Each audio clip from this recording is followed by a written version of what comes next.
Good afternoon, everybody. Pigskin Pete here. Happy Tuesday to everybody. So, no video was planned for today, but for many of you who have been following me since I first created this YouTube channel, you know a lot of times what I do is I respond to things that I see, whether it's in the news or whether it's on YouTube or whatever. When I see something that gets the juices flowing, creatively and intellectually, what I normally do is just turn the camera on and make a video about it. So today I saw an upload from Mark Rogers TV. By the way, big shout out to Mark Rogers TV. He's awesome. Was on his show a couple of weeks ago, and I'm looking forward to hooking up with him again in the near future. And listen, we could probably discuss this subject, and I'm not picking on Mark Rogers or so, by the way, the other guy in the video that he had on today was Uncle Lou. And by the way, that was a great video. It talked all about Georgia football. They talked about Kirby Smart. They talked about all kinds of stuff. One part of the video, though, that did come up was Mark Rogers saying that he gets a lot of attention from ACC fans, and I may be the leader of this movement. He may be referring to me. I don't know. But saying that he has a lot of ACC fans quoting the ACC's record versus the SEC over the past 5 seasons or so. Well, anyway, since 2013. And listen, I've done so many videos on this. And the number one, I stopped making a lot of content on this because the number one rebuttal I would get is that this guy's an idiot. He thinks that the ACC is better than the SEC, which I never said that. I've never, ever, one time said that I think that the ACC is a better football conference or a deeper football conference or anything of that nature than the SEC. My whole reasoning for defending the ACC has always been that people look at the ACC and refer to the ACC as a terrible football conference, which when you look at the ACC over, say, let's say the past 20 or 30 years, they have a viable argument for that. Okay. But my point that I've always tried to make is that over this, the past decade or so, that's when it started about a decade ago. But when you look over the past 5 or 6 seasons, and that's not a fluke year. It's not one, good year where you can just say, hey, well, this year we did, pretty good.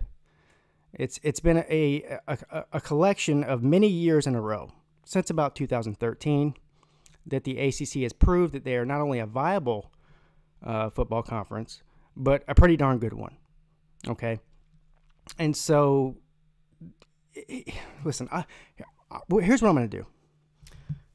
I'm going to play audio clips, and I really hope, by the way, I don't think he will mind because it's his show, Mark Rogers. I'm going to play some clips off of YouTube here on the air, and I'll respond to them. And again, this is not, I'm not trying to argue with anybody. I thought it was a great segment. But this is just a microcosm of the points that I've been trying to make, and what particularly Mark in particular was saying on this video is exactly what I've been rebutting against when it comes to this conversation, the ACC versus the SEC. So I'm gonna start it. I may stop it here and there to answer some of the points he made. So bear with me. Conference championship games. I don't think there's any question about that, which leads me to, I've had a number of people that love the ACC that call me, write me all the time, and the last statistic that they could grab to get a hold of to try to shoot me down, because I don't think there's any comparison between the SEC and the ACC. It's ridiculous. It's not even... By the way, I know we haven't got even into it yet. I don't think there's a comparison either. Okay, so let's just start there. But, okay, we'll continue. Second best, I asked them as soon as they come at me, who's the second best team in the ACC? Well, Florida State and Miami are down. They were both pretty awful, especially Florida State last year. Who's your second best team? Well, your second best team record-wise last year was Syracuse. Now, don't tell me that Syracuse can play with Florida, Kentucky, LSU, Texas A&M, Mississippi. They're just not. They're not that good. But they. Okay, he made a good point there. Last year, and that's what he's talking about right now is last season. The ACC was awful. You're not going to get any argument from me as far as the way that the ACC performed last year. All right, so you had a team like Louisville, who over the past 4 seasons before last year was a top 10 team. They were ranked in the top 10 or at least in the top 20. Sometimes they were even at one point ranked in the top 5 midway through the season. I think that was 2016. They went from a top 10, top 20 at worst team to one of the worst teams in college football in literally one season. So that really hurt the ACC as far as that goes. Same with Florida State. Now, Florida State was even worse because Florida State went from a top 5 program for 20 years. Now, maybe not all 20 years, but let's say 15 out of the past 20 years, Florida State has been a top 5 team and won, under several head coaches, multiple national titles. And they went from a top 5 program to one of the worst programs in America in 1 year. So just those 2 teams alone, the demise of those 2 teams within 1 season really hurt the ACC. And the ACC was horrible last year. Even teams like NC State, who's normally a really good team, but not a great team, had a bad year. Virginia Tech's never been like a perennial national powerhouse, but they've always been at least a top 25 team. They were terrible last year. So last year was a record bad year, even by ACC standards. And I'm not just talking about over the past 5 years. It was a record bad year for maybe my lifetime. And that's saying a lot because the majority of my life, the ACC was terrible. So anyway, before we get into the rest of this, I don't want to spill all my beans, but we'll continue here. They point out 24-20. I guess the ACC. I haven't gone through all the numbers. I guess the ACC has a 24-20 advantage over the SEC in the last 5 years. But they don't put it into context. When you got Kentucky and Louisville playing every year, and you've got Florida State, and before this past year, Louisville was better than Kentucky, and Florida State was better than Florida, then if you got these locked-in matchups, that's what you're going to get. But see, now, this is exactly what I'm talking about. So what he's referring to, for anybody who doesn't follow these 2 conferences, maybe the way that somebody in the ACC or the SEC does, is there's 4 in-state rivalry matchups between the ACC and the SEC every year. And that is obviously Clemson and South Carolina, Georgia and Georgia Tech, Florida and Florida State, and of course Louisville and Kentucky. So the point that Mark Rogers is trying to make here is that he's saying that this 5-year record, really it's really a 6-year record, but whatever. We're splitting hairs here. Since 2013, the ACC has a winning record versus SEC teams, and this is not just in these 4 rivalry games that he's referring to. This is in regular season matchups, and it's in bowl games, playoff games, whatever, as well as these 4 rivalry games. But his point here is, well, it's skewed because Kentucky wasn't really that good, and Louisville was good, so that was a guarantee to win. And, Clemson obviously has beat South Carolina 5 times in a row. And, Florida State was better than Florida. Well, that's the point. The point is you have equally matched programs. Forget teams. All right. I consider Florida to be a viable national powerhouse in this century. Won multiple national titles against another perennial powerhouse in Florida State that they play every year. And Florida State absolutely has owned them. And especially in this past 5-year period, okay, with the exception of last year. Louisville and Kentucky. Kentucky and Louisville are not even close to being powerhouse programs. I would consider them to be comparable football programs. As a matter of fact, Louisville has only been in the Power 5 for 5 years. So ever since Louisville has come into the Power 5, they've owned Kentucky. And Kentucky, and to diminish the the owning of Kentucky during that 5-year period from Louisville, how is that fair? And then you say, okay, well, Clemson and South Carolina, and he'll make this point in a second, you'll hear, Clemson's beat South Carolina 5 years in a row, so that skews the numbers. Well, listen, Georgia and Georgia Tech, is that a fair fight? Of course Georgia's a better football program. Of course Georgia's owned Georgia Tech in this time period. So that pretty much cancels that out. And anyway, hold on. We'll get I don't want to get too ahead of myself here.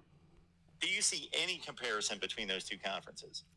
No, not in 2018. Now, there was a 3 or 4 year stretch there from around 2012, 2013, around the time Jameis Winston got to Florida State. Yeah.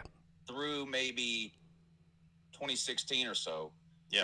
The ACC was pretty good. I mean, you had Florida State, of course, winning a national title and winning, 10, 11 games. And Clemson was sort of starting their ascension up to where they are now.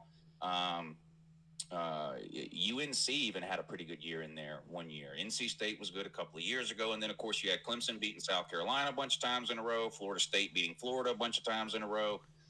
Louisville got the better of Kentucky a time or two. So you had that big weekend at the end of the year where the SEC was losing a bunch of games to the ACC, and so it was easy to sort of point at that. But last year, I mean, there's no way anybody can, with a straight face, say the ACC was anywhere near. Now, I just want to say, Lou just hit the nail on the head, and he's really making the point that I'm making for me. He's right. Last year, the ACC was terrible. And he referenced that the Clemson's come on in the past 5 years or so as far as a national powerhouse goes, and that Louisville's got the better of Kentucky for the majority of those past 5 years. But he failed to conveniently leave out the fact that Georgia has owned Georgia Tech, because that goes in the SEC's favor as far as these numbers go. But so far, he is 100% correct on everything that he's saying. The SEC last year, I mean, it just wasn't. And you can always find one or two stats here or there to cherry pick to try to prove whatever argument it is you're trying to prove. Like, the Big 12 people. Well, we were 3-1 in bowl games against the SEC. Okay, you're not a better conference than the SEC. I mean, bowl record aside, congratulations, you got some good matchups and you won. Hats off, great, Texas, congratulations. And see, here's the thing, and this is what really this is the part of this I don't understand.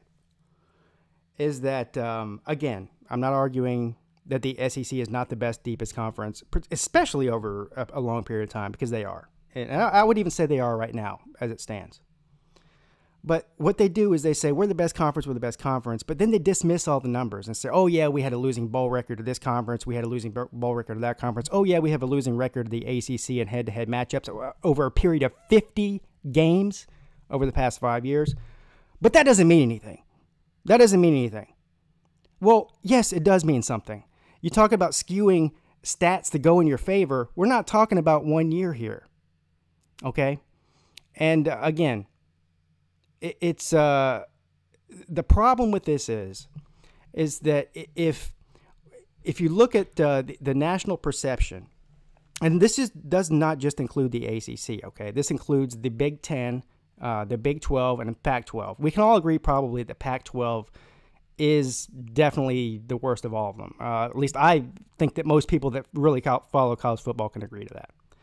But when you look at the Big 12 and the ACC in particular, and you look at their head-to-head matchups against SEC teams, and you look at their in big bowl games, and if they have a losing record, the SEC does against these teams from 1 year or another, then the SEC just says, oh, well, yeah, you can't just point to the our losing record against them because we're still better. Well, listen, when you line up head-to-head against another team, another conference, whether it's bowl season or regular season or whatever, the record win-loss has to matter. Period. Otherwise, why are we playing the football games? Period. So you can't just dismiss the record. And this record with the ACC versus the SEC since 2013, the ACC winning, again, this is over a 50 game or so. Maybe it might be just short of 50, somewhere around there, like 48 or 49 games. You can't just dismiss that. If the SEC was so dominant and the ACC was so terrible, as if everybody says, and that's the groupthink that goes on around what I consider to be non-educated college football fans, then how can you dismiss that? It's not just Clemson versus South Carolina. It's not just Florida State versus Florida. It's not just Louisville versus Kentucky over a period of a few years. This includes a lot of other games, a lot more. The majority of the games actually are not those games that I'm speaking of. So let's continue here.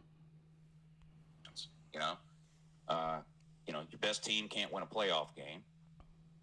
Kansas State loses to Vanderbilt. I mean, the Big 12's not anywhere near the SEC, nor is the only one who even has any. The Big 10 East, I guess it is, with Ohio State and Penn State, Michigan, and Michigan State, and that's a really,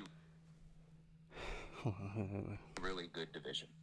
A really, really good division. And I would put that division up against any other division, including the SEC West. Really? Would you? Really? Would you? Because I wouldn't.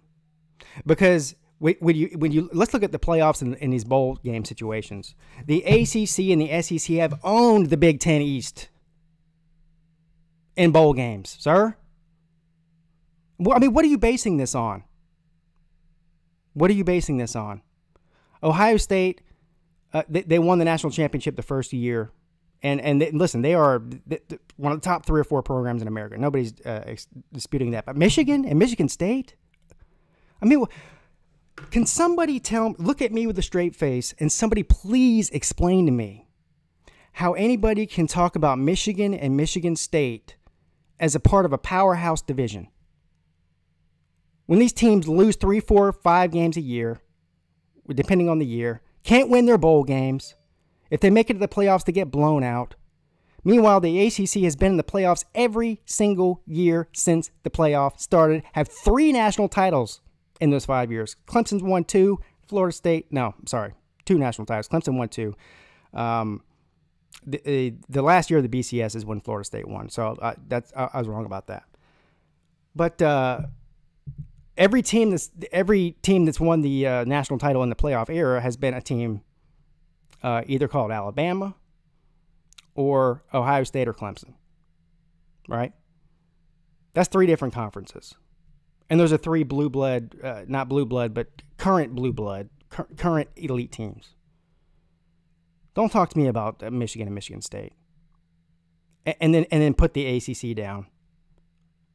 The ACC has more national titles and more playoff appearances and more playoff wins and more bowl wins than Michigan, Ohio State, and Michigan State. Period. In that time period. But conference for conference, I mean, the SEC is just where it's at. Yeah, so I had to point out for these people also, Clemson won 8 of those 24 games all by themselves. And like you say, 5 straight years against South Carolina. So you're pitting like the 10th best team in the SEC that's winning during that span, going 3-9 and 6-7 against the best team or the second best. And you're putting one of the worst teams in the ACC in Georgia Tech against one of the best teams in the SEC in Georgia, which cancels that out, sir. But you left that out. Best team in the country, so that's not a fair like-seeded matchup. And then Clemson's playing Auburn and Texas A&M, which were good, but they're losing 4. Clemson's playing and beating Auburn and Texas A&M, which are good, right? No, they're not just good. They are the top tier of the SEC when they beat them. The top half. 5 games a year, and Clemson's one of the 2 best teams in the country. So they're not like-seeded matchups. You can't just say we went 24-20 against you. We're better. Right. Not a good comparison there. The elite of college football, Lou.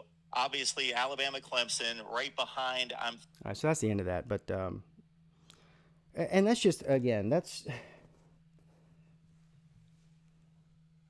when people want to make the argument that the SEC is the most dominant conference, you're not going to get any argument from me. Again, I've never said that.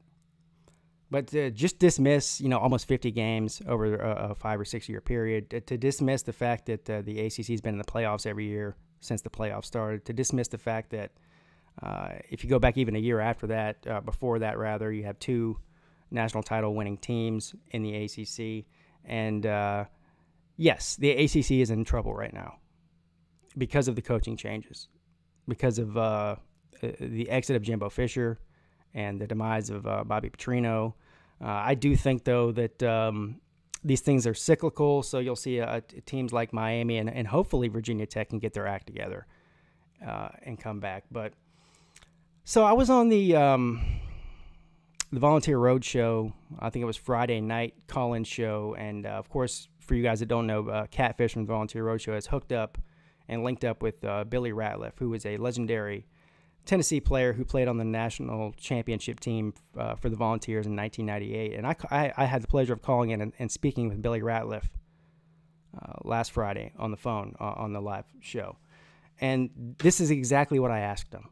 And this is the reason I asked him this, is because this is the kind of stuff that I hear, not just from video makers, but just on my YouTube channel in general and on social media. And I asked him, I said, so is Clemson, because everyone loves to say, Clemson's just good because they're in the ACC. They have an easy schedule to an easy path to the playoffs, rather. Yet they still line up and beat everybody they play, no matter what conference they are playing against.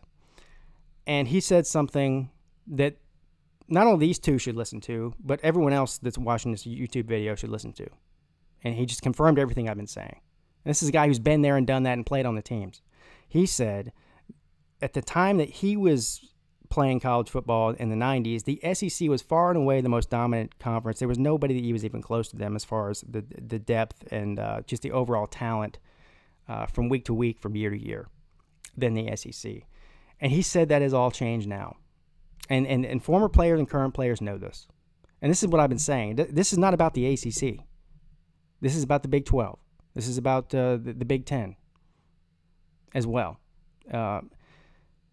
There's so much talent out there. There's so much great coaching out there compared to what it was 20 and 30 years ago, that the gap between what somebody would consider to be the best and most dominant conference in the SEC and everybody else is so thin now.